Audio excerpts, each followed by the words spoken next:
Yes, I know, this is the third Iceberg video I have made, but seriously, I've had a lot of fun making the past few Iceberg videos, including this one. Also, I recently reached over 1,000 subscribers and over 100,000 views on my Payday 2 Iceberg video, which, by the way, thank you all who watched that along with the Dead by Daylight one. Not sure what I'll do about the 1,000 subscribers, but honestly, I might just do one of those Q&A videos. That's right, I'm making a Q&A video despite me only having 1,000 subscribers. Fucking arrest me. Also, before we jump into the video, I do want to mention a few other things. Yes, I am planning on making a follow-up video for the Payday 2 Iceberg. That's still in the works. Second of all, while I was in the process of making this specific Iceberg video, a YouTuber by the name of Land161 made a wrestling Iceberg video of his own, and in fact, he also created the original Iceberg for this.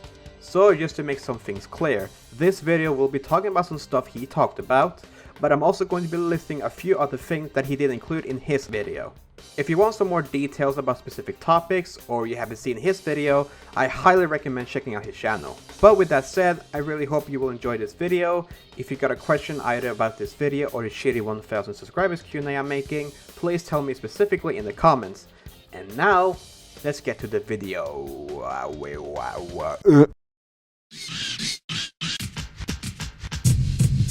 WWF No Mercy Faulty Save File.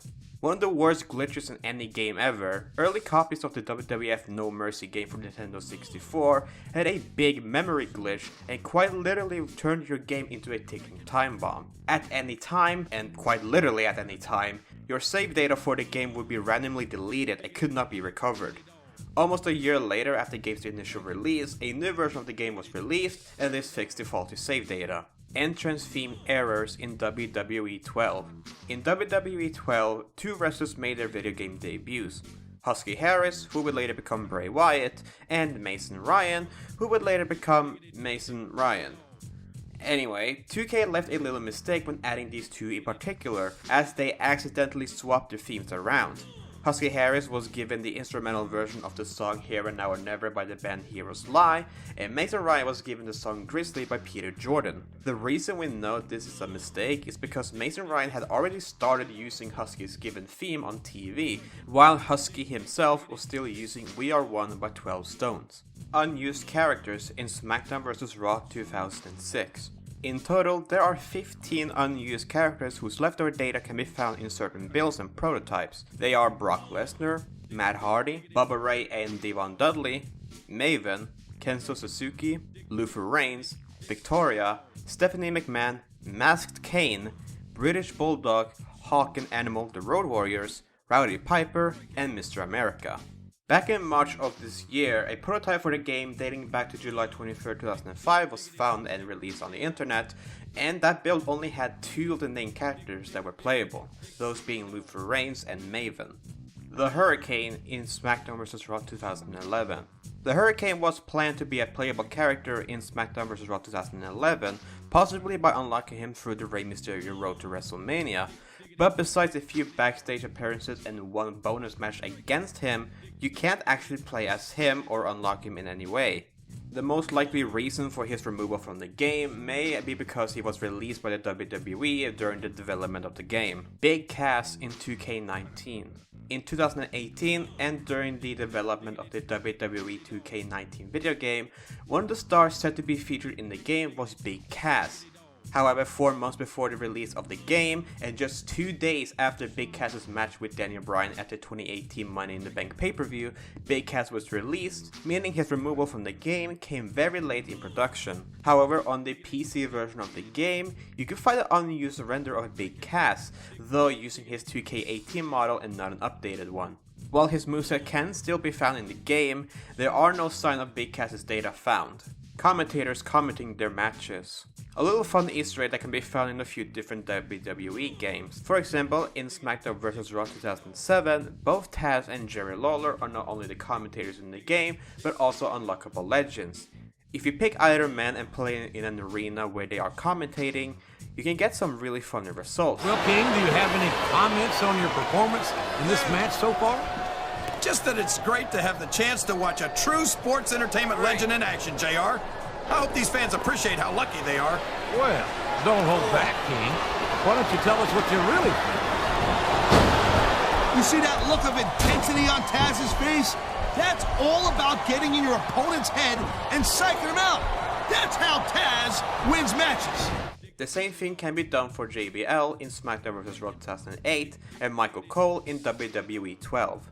SmackDown vs. Raw Online. SmackDown vs. Raw Online was a free-to-play game supposed to be released sometime after SmackDown vs. Raw 2010, but only would be available in the South Korean market. The game would have also been the first WWE licensed game to be released on PC since WWF Raw in 2002. Unfortunately, the game was officially cancelled in February 2011 during THQ's quarterly conference call. Hulk Hogan and the Ultimate Warrior in SmackDown Here Comes the Pain. Two of the removed characters from the game SmackDown Here Comes the Pain were Hulk Hogan and the Ultimate Warrior. Unlike other removed characters, which we'll get to in a bit, both of them had a select picture and an entrance and winning animation.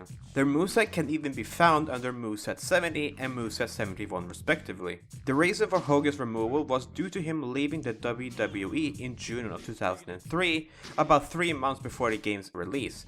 And for the Ultimate Warrior, both him and THQ couldn't come to terms with licensing of the Warrior character, and believe it or not, Ultimate Warrior would actually sue THQ because of his moveset being added to the game. The Enforcer.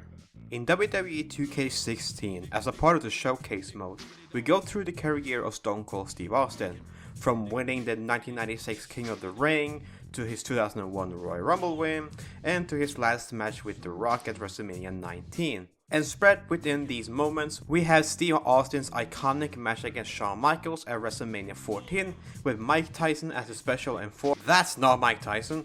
Alright, so in the real world, Mike Tyson was a special enforcer for the match and was even featured in WWE 13. However, when it came time for 2K16, he was replaced by this guy. This change came because of Mike Tyson and 2K possibly not coming to terms with the use of Tyson's likeness. Unused characters in SmackDown vs. Raw 2011. Including the Hurricane, there are a total of 12 cut characters from SmackDown vs. Raw 2011. They are Carlito, JBL, Jeff Hardy, The Great Khali, Tommy Dreamer, Kalen Croft, Trent Beretta, Tyler Rex, Dusty Rhodes, The $1 Million Man, and Bob Orton Jr. Both the Hurricane and Carlito are the only cut characters that still have their character models on the game discs and can be accessed by usage of hacking them into the game. SmackDown vs. Raw 2006 minigames. On the PSP version of SmackDown vs. Raw 2006, there are some exclusive concepts seen nowhere else on the other consoles. These are 3 different types of minigames. The first one is called WWE Game Show, which is basically a trivia game. The second minigame is called WWE Texas Hold'em, which is basically just a Texas Hold'em card game, although you can pick literally any character in the game, and all of them have unique status. The final game is called Eugene Airplane Race, which is basically just you trying to bounce the Eugene as he runs around the ring and up the ramp. Fred Durst in SmackDown Just Bring It. This is a really funny one. In SmackDown Just Bring It, one of the unlockable wrestlers is that of Fred Durst, the frontman for the band Limp Bizkit. His inclusion may seem random, but there's actually a reason for him being in the game. At the time of the game's development, The Undertaker was using the song Rollin', which in case you forgot was performed by Limp Bizkit. In order to give WWE the allowance for the usage of the theme, Fred Durst himself requested to be added into the game, and they did, complete with custom entrance and moveset as well. Predictions of Benoit and Guerrero's deaths. In SmackDown vs. Raw 2006, one of the earliest storylines you can find yourself in during season mode is one that includes The Undertaker and Eddie Guerrero. At the end of the storyline, if you win the casket match against The Undertaker, a cutscene will play and show The Undertaker choke slamming Guerrero into a casket.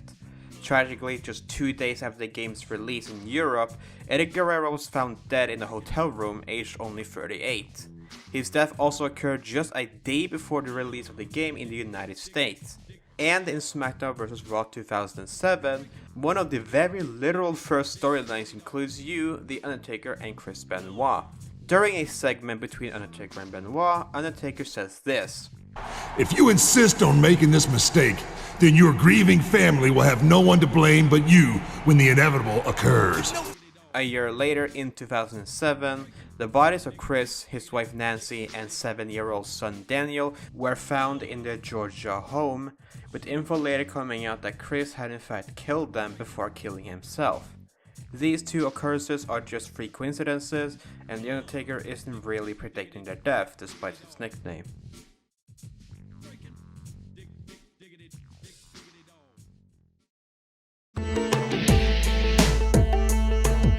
Bigelow and Neidhart theme error in SmackDown vs. Raw 2007. I can't actually guarantee if this is an error or not, but I will explain this point.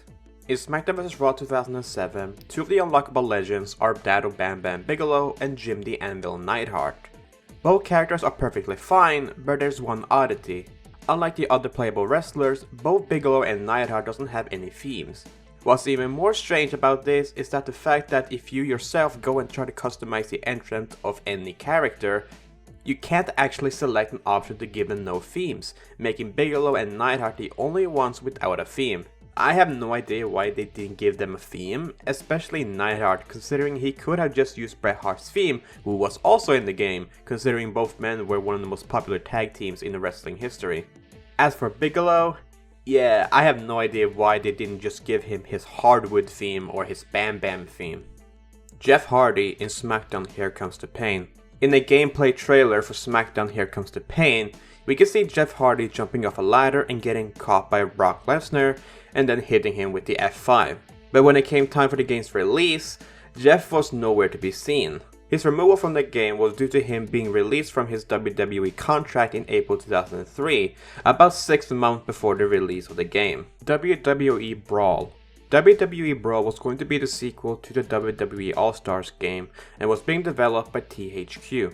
But unfortunately, during the development of the game, THQ lost the rights to the WWE and their wrestlers due to THQ having already published many different WWE titles over the years and eventually went bankrupt. Not a lot of info about the game exists, but you can find a few gameplay demos on YouTube.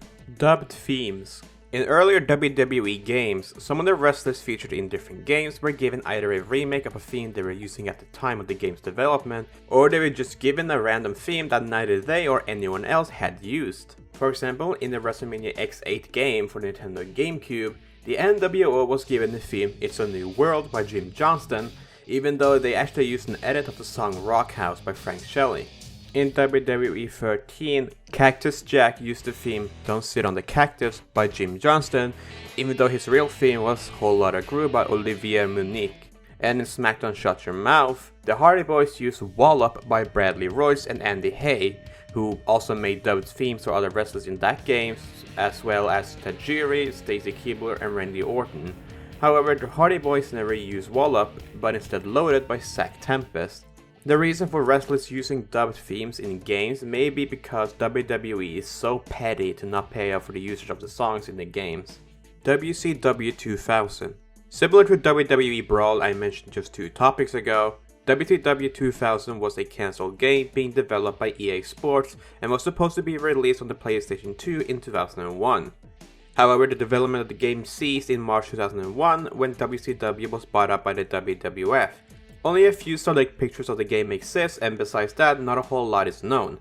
But something that is very interesting about this game is that if this game had been finished and released, it would have been the first wrestling game ever to use face scanning, something that wouldn't be used for a wrestling game until 2014 with the release of WWE 2K15, leaving a 13-year gap. Triple H marketing campaigns for SmackDown vs. Raw 2009. During the marketing campaigns for the then upcoming game SmackDown vs. Raw 2009 and just general promotion of the game, WWE gave the press strict orders to not show Triple H specifically being weak at all. What this meant really was they couldn't show screenshots of Triple H losing a match, being beaten down, or just being defenseless in general.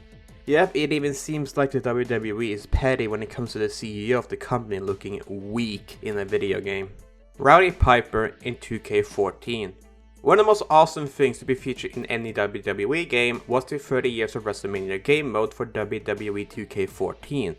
In this game mode, you play through at least one match from each WrestleMania over the past 30 years. From Hulk Hogan vs Andre the Giant in Mania 3, to Razor Ramon vs Shawn Michaels in Mania 10, to Batista vs The Undertaker in Mania 23, the list goes on.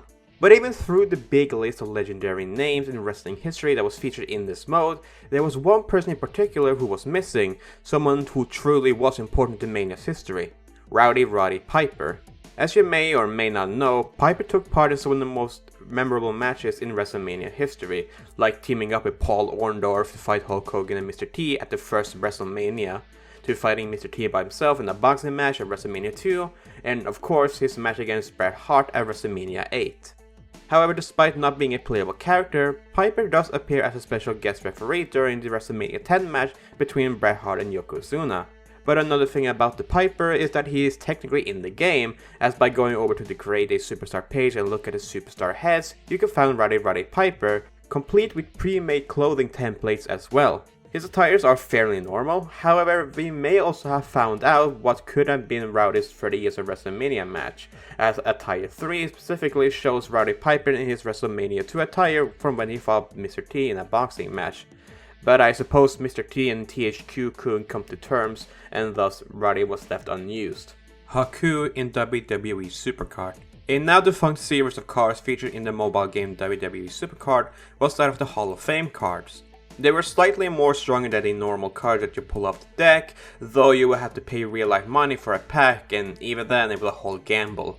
Now the Hall of Fame cards are made specifically for legends who are in the Hall of Fame already, so guys like DDP, Bruno Sammartino and Alundra Blaze to name a few. During Season 4 of the game, one of the new tiers introduced was named Goliath, and just like the other tiers that came before, there were Goliath Hall of Fame cards.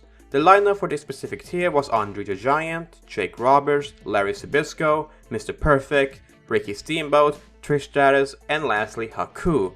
Now, first glance this seems fine, nothing out of the ordinary, except for one thing. Haku is not in the Hall of Fame. After Cat Daddy realized their mistakes, Haku was quickly removed from the draft pool of cards available to be drawn.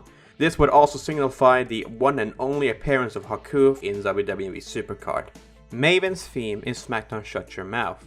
In SmackDown Shut Your Mouth, the theme Maven uses for his entrance theme is the song Beautiful People by Marilyn Manson, even though he never actually used the song on TV. But what's more interesting about this is that within the game data, Maven's real theme exists. Well, kinda. While technically not being the version of the song tattooed by Big Mother Thruster, it was an instrumental remake of the song performed by Bradley Royds.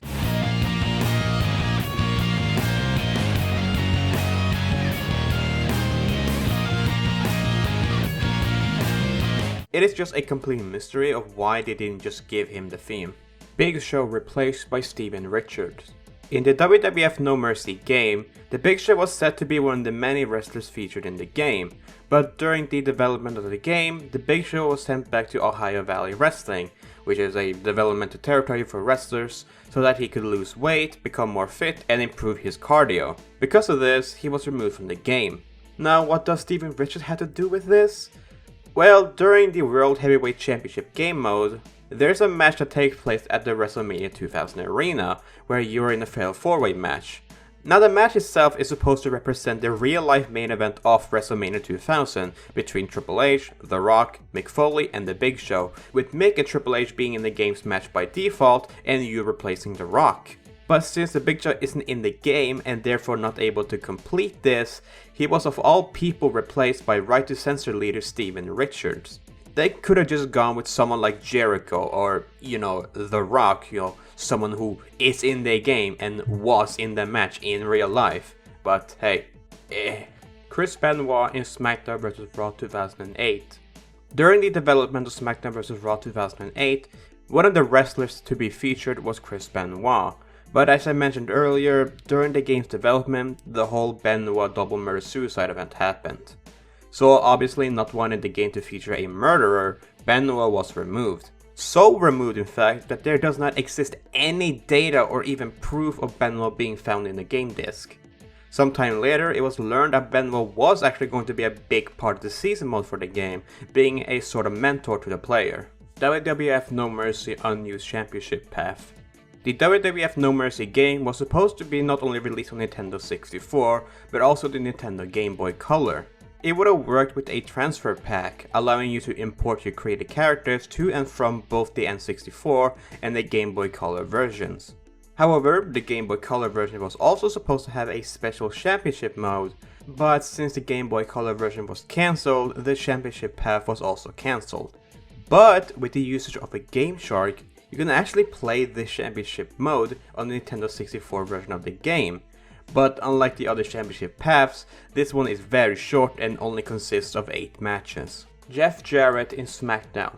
During the development of this WWF SmackDown game, Jeff Jarrett was originally supposed to be featured but ultimately ended up being cut. The reason for this isn't just because Jarrett had left the WWF in October of 1999, about 5 months before the game's release, but also because of the circumstances surrounding Jarrett's departure. To keep it short, Jeff Jarrett had basically extorted about $300,000 from Vince McMahon to wrestle his match against China at that year's No Mercy pay-per-view, since Jarrett's contract had expired a day earlier, meaning he was working for the company without a contract. After getting the money and losing his match to China, he left the company for WCW, and from that day on, Jarrett was more or less blackballed by the WWF. It would be another 19 years before Jarrett was ever mentioned by the WWE, as in 2018, Jeff Jarrett was inducted into the WWE Hall of Fame. Jeff Jarrett's mugshot and name bar exists within the game files of WWF SmackDown, confirming his once planned inclusion.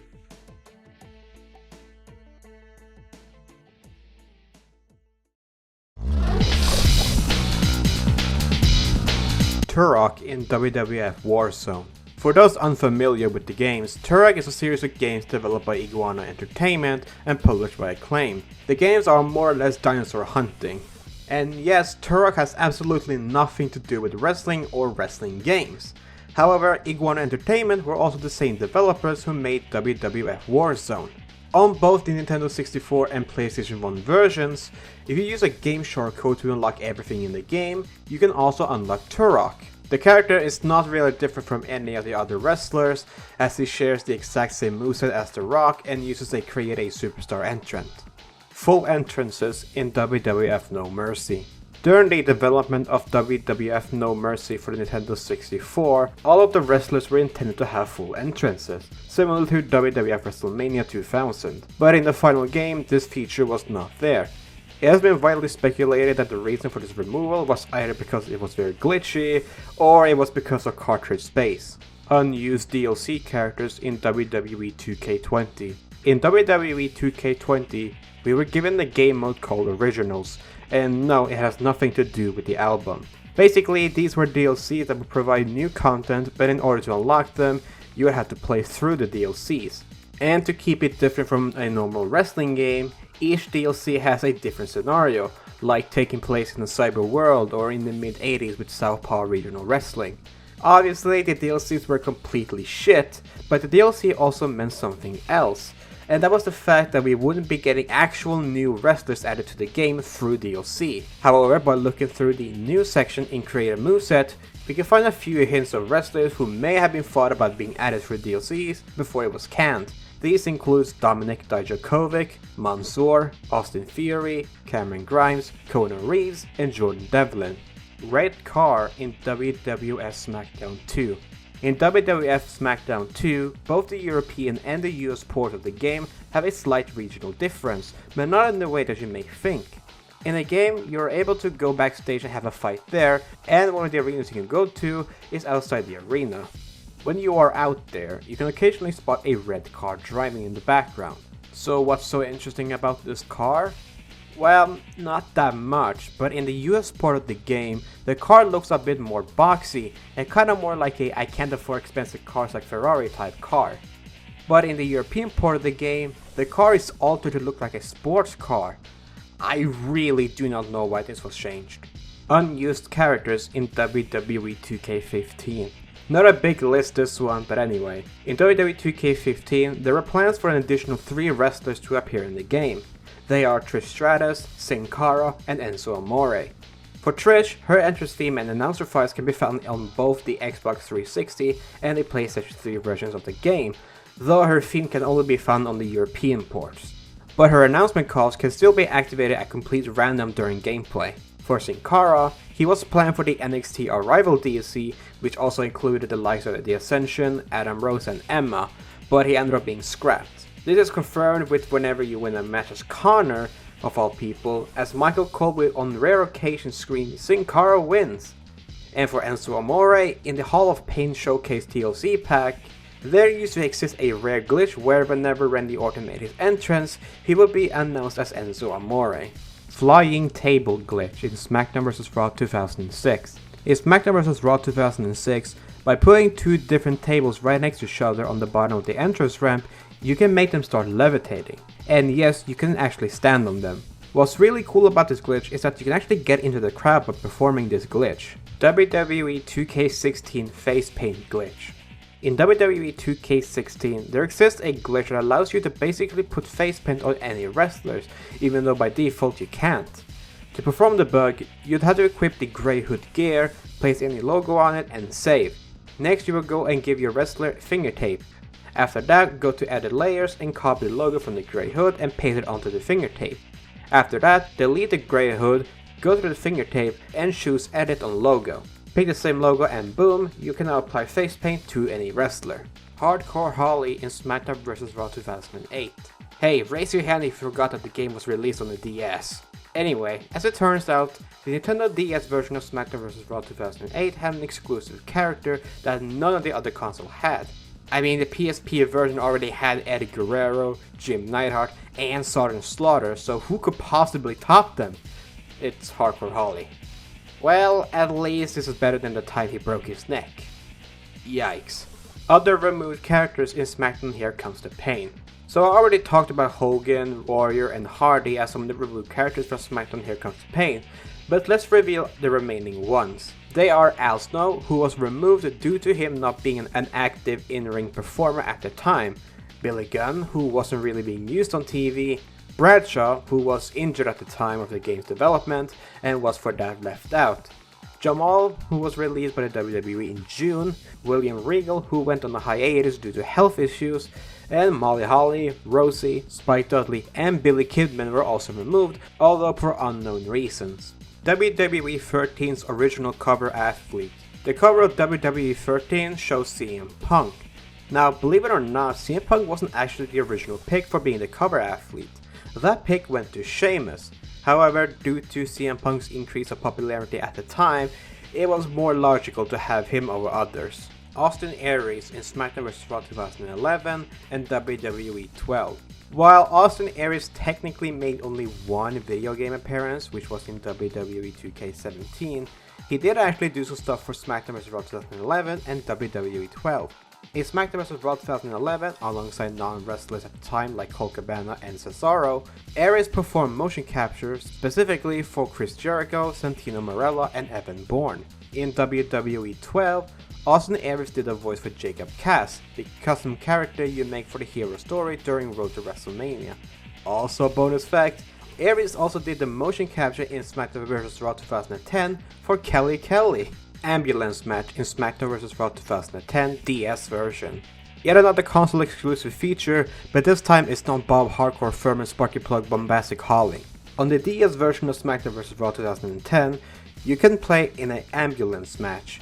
This game is not featured on the Xbox 360, PlayStation 3, or the Wii version of the game, and if I'm not mistaken, this is the only time the ambulance match was featured in a WWE game.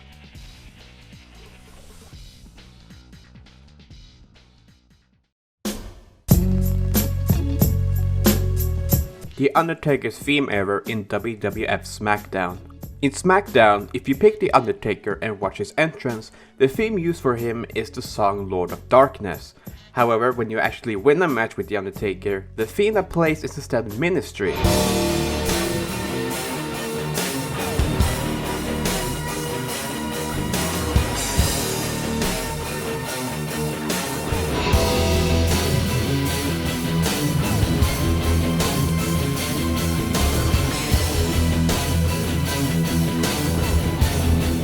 This could possibly just be an oversight by the developers. unused characters in SmackDown vs. Raw 2009. Within the PlayStation 2 files for SmackDown vs. Raw 2009, audios for certain wrestlers and tag teams announcement can be found. From these files alone, there are a total of 9 wrestlers who didn't make the cut. Those are David Hart Smith, Shannon Moore, Kevin Thorne, Katie Lee, Deuce and Domino, the Highlanders, and Floyd Mayweather. Yes, originally Floyd Mayweather was supposed to appear in the game, but chances are negotiations fell through. As for the others, they could have been planned for a future DLC, like they did successfully for Ted DiBiase Jr. and Charlie Haas, but was scrapped at some point. Removed moves in SmackDown vs. Raw 2011. Okay, so seriously, even if I decided to name off all the removed moves from SmackDown vs. Raw 2011, this video would be way too long for anyone's comfort, so I'm just gonna give you the exact number of moves that were removed. In total, there were 454 fucking moves that was removed. I mean, just holy shit. SmackDown vs. Raw 2009 post-match attacks. On the Wii version of SmackDown vs. Raw 2009, there was a post-match attack feature, something that wouldn't be implemented to the other WWE games until 2K16. However, what makes this one stand out compared to the more recent WWE titles is that this game's post-match feature was much more fleshed out, including certain cutscenes triggered when doing something specific, like picking up shares, offering your opponent a handshake, or even attacking the referee after he raises your hand. If only we could have fun things in 2K20. SmackDown vs. Raw 2007 on PlayStation 3. SmackDown vs. Raw 2007 was at one point supposed to be ported to the PlayStation 3, but it was eventually cancelled as Yuke's, the developers of the game, said that they would rather concentrate their effort on other game systems, like the Xbox 360. And to be clear, no, the game wasn't cancelled due to the Benoit tragedy, as the game was cancelled almost a whole year before that happened. Thumbtacks in WWE games. On both the Wii version of SmackDown vs. Raw 2009 and all other versions of Legends of WrestleMania, you can find a bag of thumbtacks stacked under the bottom right steel steps, though in Legends of WrestleMania you can only find them in a Hell in a Cell match.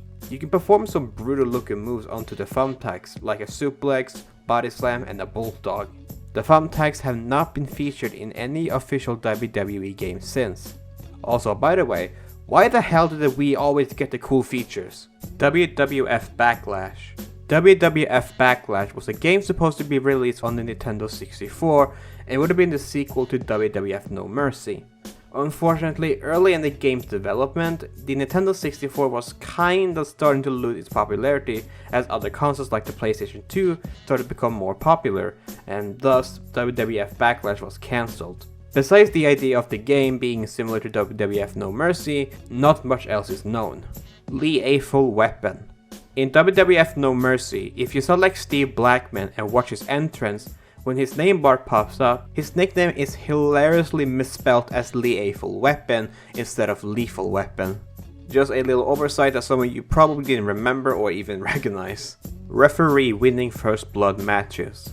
In SmackDown Here Comes the Pain, if you play as a wrestler with a powerbomb finisher, like Kane and Batista, if you have had enough head damage done to you and you perform your finisher on the referee during a first blood match, they'll reverse it into a DDT and make you bleed. Because of this, the match will automatically end and declare the referee as the winner of the match. Just a really funny glitch that does not happen in any other WWE games. The Anvil Trap in WWE Raw 2. In Raw 2, during the season mode, you have the option to set a trap, with the trap being a box falling onto an unsuspecting victim. The game has a technique where the trap can sometimes miss time or even hit a completely different person. But there's one big Easter egg to setting a trap. There is a chance that your trap will not be a box, but instead an actual anvil. This is significant as there's only about a 0.1 chance of the trap being an anvil. Pretty cool stuff. Charlie Haas' unused model in Day of Reckoning. In Day of Reckoning, Charlie Haas' model is supposed to represent his post-Team Angle / World's Greatest Tag Team face. But if you look into the game files, you can actually find an unused model for Haas. This attire seems to have been based on one of his World's Greatest Tag Team attires. The attire itself can even be seen in IGN's preview gameplay for Day of Reckoning, a video which is available on their YouTube channel. Censored names in WWE 13. While playing the Attitude Era mode in WWE 13, there's a point where you reunite the Deadly Game tournament. During a cutscene hyping up to the tournament in-game, the bracket of the tournament is shown, and oddly enough, 2 of the names on the bracket are blurred out. The names of the wrestlers blurred are that of Al Snow and Jeff Jarrett. The reason for this is because for Al Snow, unlike most other wrestlers, he owns his own name, meaning that if WWE had simply not blurred his name, they would have to pay him a lot of money. As for Jarrett, well, I kinda already went over how Jarrett's bridge with the WWE was burned for a good 19 years, so, take that. Eric Bischoff can't lose First Blood matches. In a First Blood match, the stipulation is very simple. If you make your opponent draw blood, then you're declared the winner. Very straightforward, nothing wrong there. But what happens when, in a wrestling game, you pick out wrestlers to fight in a First Blood match, but they can't actually bleed? Well, you get Eric Bischoff in SmackDown Here Comes the Pain, of course. Okay, so for some reason in SmackDown Here Comes the Pain, Eric Bischoff, one of the many selectable wrestlers, he just can't be busted open. No, I mean seriously, despite being the weakest character in the game, he can't bleed. How the hell did that happen? WWE 12 online servers. WWE 12 was released in November 2011, which is about 9.5 years ago. Now, I'm mentioning this because for some reason, the online servers are still up. I mean, I don't really know what else to say. Something that should have been taken off like 2 years after the game's release is still up. Though, admittedly, it is very laggy, and if I'm not misremembering, you can only really do it with private sessions, meaning that you can only play with your friends. And if you're wondering, yes, there have been attempts at taking the servers down by the higher-ups, but somehow they simply cannot. So if you and a friend ever wants to play WWE 12 online, you can! At least it beats whatever the hell is going on with 2K20.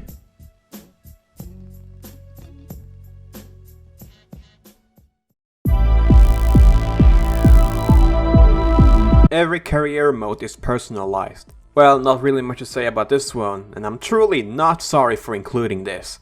But yes, every career mode is personalized, considering we all make our own characters to play as, and most of the time we make them the way we would have been like if we were actual wrestlers. Or at least that's what I do. Bra and Panties glitch. A bra and panties match is, well, it's something. The way you win a bra and panties match is to strip your opponent down to their bra and panties. Hey, it was the early 2000s. Things like this was okay back in the day. In SmackDown Here Comes the Pain, however, if you assign a female wrestler the finisher the People's Elbow and perform the move, instead of taking the elbow pads off, they'll instead strip off their clothes. Now the reason for this is because for one, in a bra and panties match, none of the female wrestlers have elbow pads. And for second, the top and the bottoms used by the female wrestlers have the exact same type of mechanic like the elbow pads, meaning that if something triggers that requires the elbow pads to be removed, they'll instead remove the tops and the bottoms. This could just be a glitch and just an oversight by the developers. Endless pins in WWE 13. Now time for something that I never knew or even heard about until now. According to people who played or still play WWE 13, the pin system was completely broken. And not in the sense that it was too hard, but rather it was too easy. No matter what moves you did, like your finisher, the green bar that would pop up and that you would have to hit in order to kick out would always pop up at the beginning of your meter, meaning that all you had to do was simply tap the X or the A button to kick out. Obviously, when people realized this, they complained, and what was the response from the developers? Well, they more or less put the blame on you, because you weren't doing enough damage or using different moves. Just wonderful. And if you're wondering, no, I do not know if this still happens, as even though I played the game a lot back in the day, I never really experienced this or took notice. SmackDown vs. Raw 2011 alternative covers. Believe it or not, SmackDown vs. Raw 2011 has not one, not two, but 5 different alternative covers officially made for the game. The first cover obviously features John Cena, The Big Show and The Miz, and was the main cover art worldwide. Cover 2 however features Bret Hart, The Undertaker and Edge and was exclusively released to the country of Canada. Cover 3 features Randy Orton, The Undertaker and Sheamus and was a part of the limited Viper edition of the game. Cover 4 features Rey Mysterio, The Undertaker, and Triple H, and was featured for a limited time as the cover art throughout the Korean and Latin American markets. And finally, cover 5 features The Miz, and most shockingly, The Miz. Now this one wasn't officially a part of any market, and I believe that it was made because of a segment perhaps on Raw or something like that, which involved The Miz. However, for a short time, this cover was available on the internet to be downloaded and used as an actual cover art. WrestleMania 24 error in SmackDown vs. Raw 2008 DS version. On the DS version of SmackDown vs. Raw 2008, if you go to pick an arena, you may notice that the WrestleMania 24 arena is included. Now, the weird thing about this is the fact that WrestleMania 24 didn't happen yet at the time of the game's release. So what does the arena look like? Well, it's just the WrestleMania 23 arena. And yes, it was just mislabeled as WrestleMania 24. Bobby Lashley Road to WrestleMania in SmackDown vs. Raw 2009. During the creation for the different Road to WrestleMania stories for SmackDown vs. Raw 2009, original plans revealed that Bobby Lashley was going to have his own story, even though he had been released by the WWE earlier in 2008, the same year the game was being developed. But it was during the planning phases as well where the Lashley Road to WrestleMania story was scrapped as Chris Jericho had made his return to the WWE and he was instead given a Road to WrestleMania story. As for Lashley's Road to WrestleMania story, we don't actually know what his story would have been like, as it most likely wasn't carried over to Jericho since when the plans were changed, none of the stories had started production. Dr. Tracksuit. A long forgotten controversy, the original trailer for WWE 2K16 showed this specific CAW. And who is this, may you ask? Well, that's none other than Dr. Tracksuit, a character made by Jeff Gertzman, a writer for the website Giant Bomb. Dr. Tracksuit was a character that Jeff made specifically for the different PAX wrestling events. When the trailer was dropped and after finding out about his character being featured, or at least its likeness, Jeff Gertzman tweeted this out in response. 2K would a short time later remove the trailer and upload a different one with Dr. Tracksuit's appearance removed. WWE 2K15 Chris Benoit bans. If you played WWE 2K15 after it was first released and tried to make a Chris Benoit CAW and upload him to community creations, there was a high chance that your account would get banned.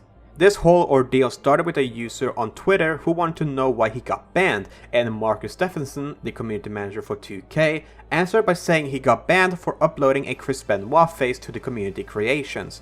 In further tweets, Marcus tried to tell people that 2K15 was still a WWE product, and therefore had to abide the rules given by the WWE.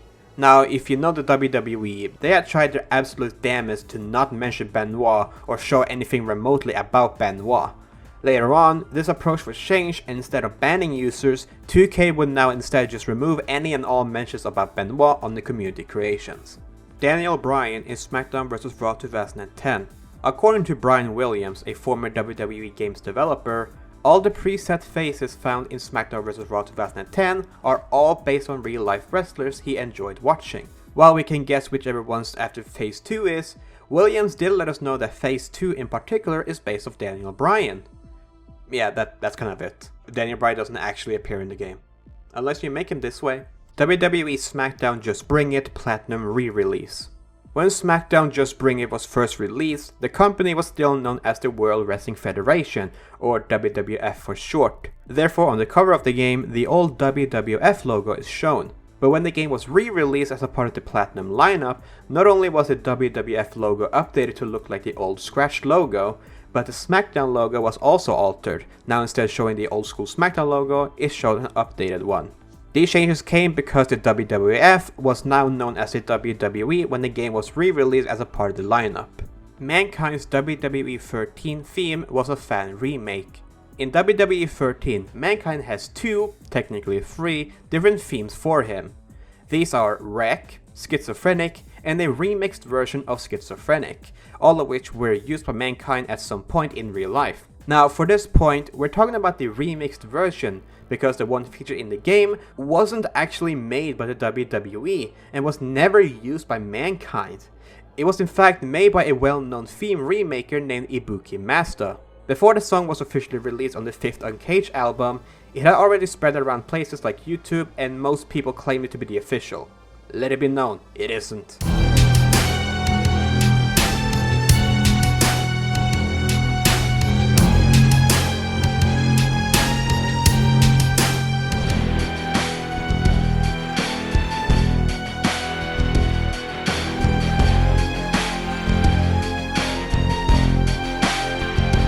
Wade Barrett SmackDown vs. Raw 2011 CAW.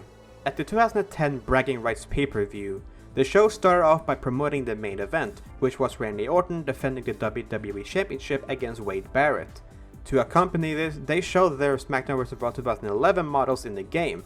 Now, Wade Barrett wasn't a part of the original lineup of stars, but was instead added in the Nexus DLC pack. But that DLC would not be announced or released until a near good 2 months after this pay-per-view. So, instead of showing a pre-recorded Wade Barrett model from the game, they instead showed a CAW of Barrett. And yes, it does not look like him at all. But hey, at least they gave us somewhat of an attempt for his tattoo. Attribute errors in WWE 2K15. Now, I know what you're all thinking. Attribute errors in WWE 2K15? What does that mean? And you know what? I've known about this for over 6 years now, and I do not know how anybody else could overlook this, especially the developers. It is by far one of the most inexcusable moves on 2K's part, absolutely shunning and overcasting the legendary careers of these literal legends. This has given me countless sleepless nights, and every time I think about it, I can feel a swift gut punch. It's despicable. Are you ready for it? I don't think you are, but here we go. They accidentally swapped General Adnan and Colonel Mustafa's attributes with one and another. What the